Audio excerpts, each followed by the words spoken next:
Donc notre communication aujourd'hui a pour thème, comme vous voyez sur cette diapo, l'embolie systémique de cristaux de cholestérol.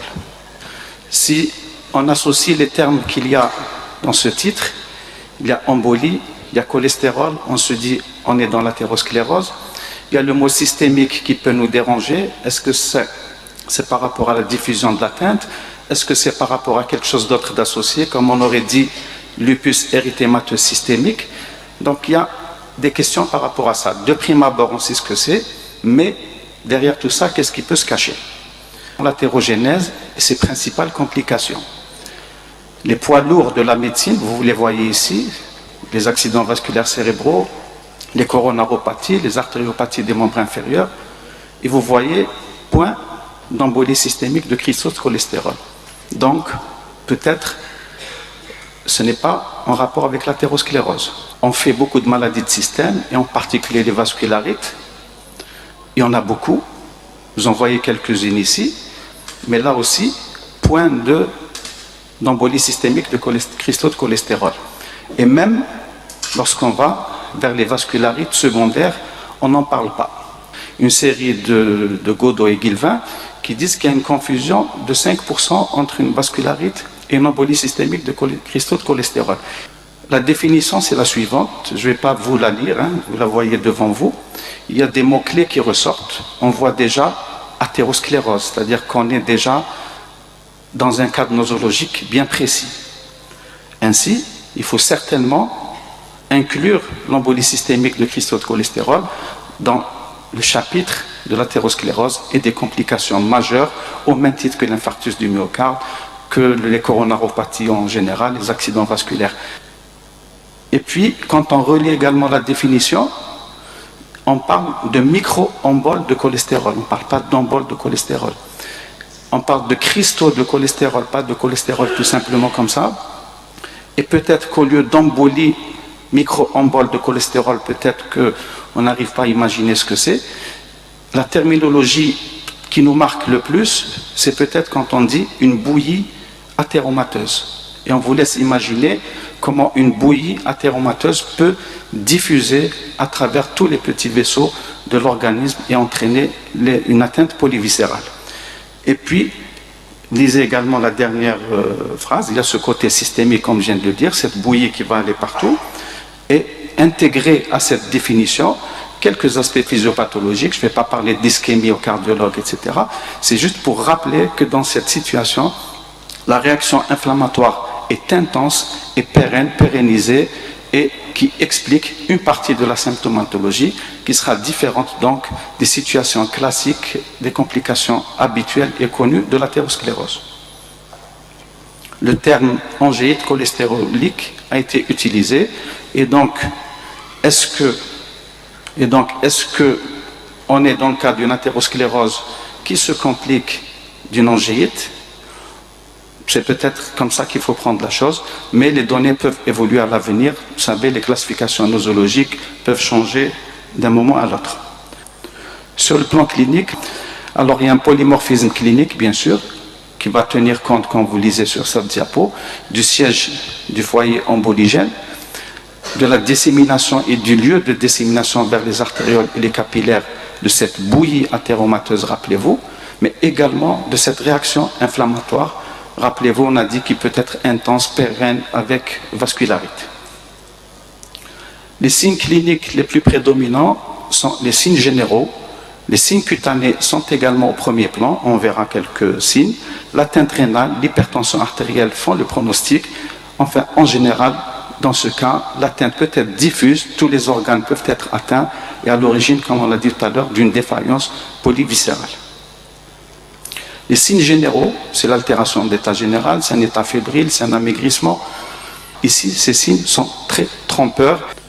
Les signes cutanés, le signe majeur, c'est le livido réticularis, donc comme vous le voyez, c'est une atteinte embolique du réseau artériolaire dermique profond. Il peut siéger n'importe où, au membre inférieur en particulier.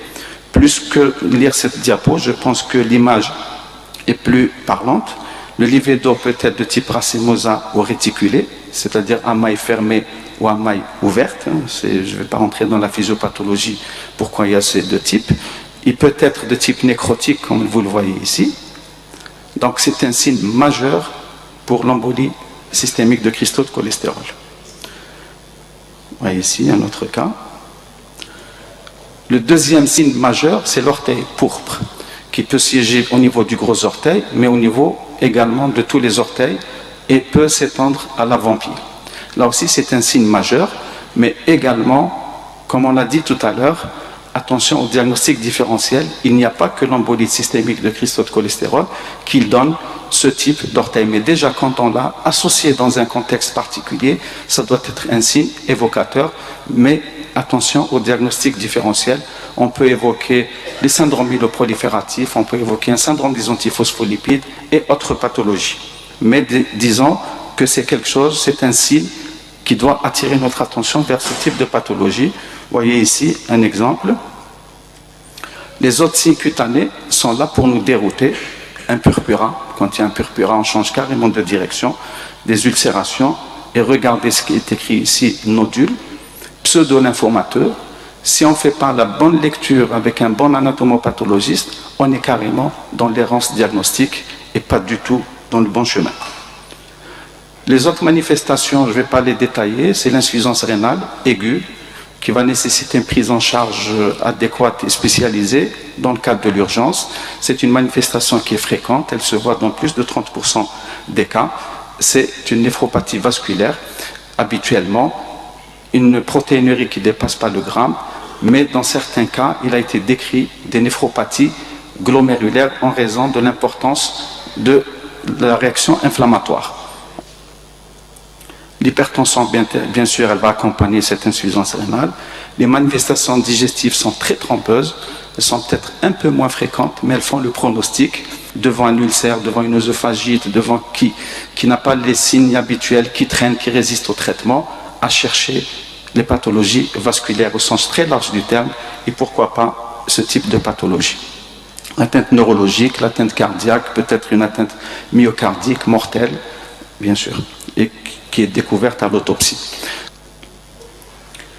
La biologie, l'exemple de ce que j'ai souligné, l'éosinophilie. Elle est là, elle est intense, elle est significative, même si on dit qu'elle est transitoire. Il a été dit il y a quelques années qu'il n'y a pas d'anomalie immunologique au cours de ces embolies de cristaux de cholestérol.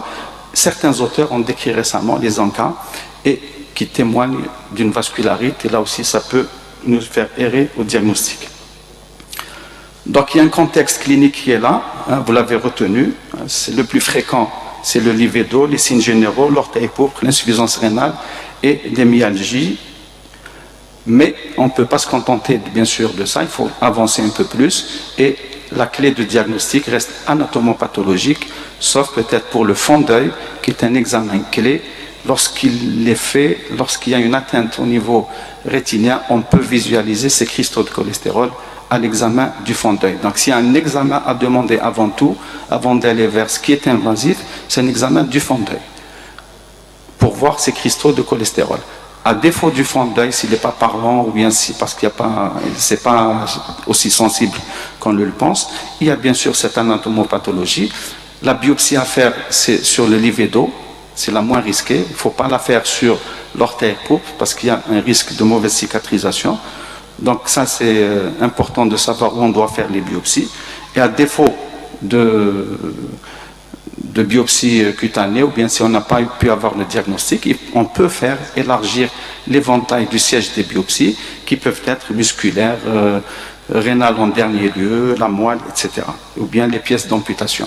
Donc l'anapathe reste la clé du diagnostic en parallèle avec le fond d'œil, mais qui n'est pas très sensible, même si c'est spécifique. Je vous laisse lire cette diapo. Peut-être que, mieux que je la lise moi, il vaut mieux que je vous montre ce que vous venez de lire. Ces fentes optiquement vides, qui ressemblent à des aiguilles, qui sont parallèles entre elles, ou bien parfois réunies en bouquet. Ça, c'est très caractéristique, pour ne pas dire plus, des cristaux de cholestérol.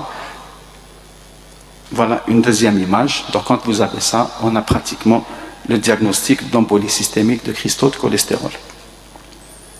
Et puis, cet anapathe nous permet d'apprécier les trois stades Et là, on revoit la physiopathologie. L'anapathie, c'est le témoin de cette physiopathologie.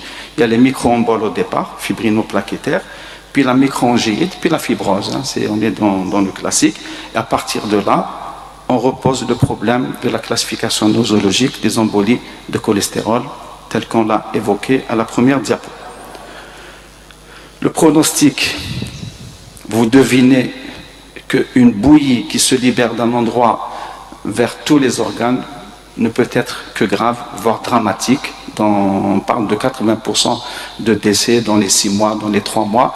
Maintenant, au-delà de ces formes très systémiques, il y a parfois des formes un peu plus localisées et qui laissent une survie un peu plus longue aux patients.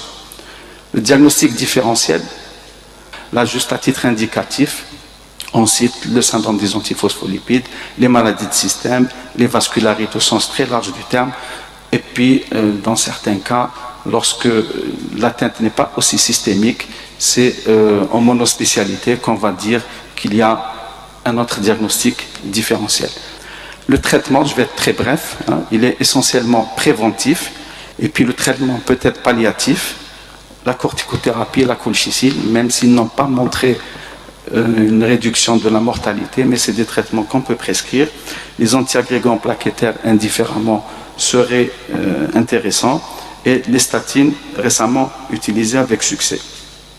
Le traitement curatif, il n'y a pas réellement de traitement curatif, si ce n'est le traitement chirurgical du site emboligène, mais il a été rapporté dans une observation récente, justement à l'occasion de cette manipulation onde artérielle en vue de traiter ce foyer emboligène, que la situation s'est aggravée avec une rhabdomyolyse mortelle. Donc en conclusion, connaître et reconnaître les embolies systémiques de cristaux de cholestérol n'a pas qu'un intérêt académique, l'augmentation d'espérance de vie, des pathologies vasculaires athéromateuses qui sont de plus en plus fréquentes, mais également des procédures vasculaires. Donc l'augmentation est attendue, on doit être vigilant par rapport à cette pathologie. Devant un tableau clinique typique associant signe cutanée et insuffisance rénale, il est aisé d'y penser lorsque l'on a connaissance des facteurs de risque, c'est-à-dire quand on connaît la maladie, on peut y penser. Quand on ne la connaît pas, on peut avoir tout le tableau devant nous et être en errance diagnostique.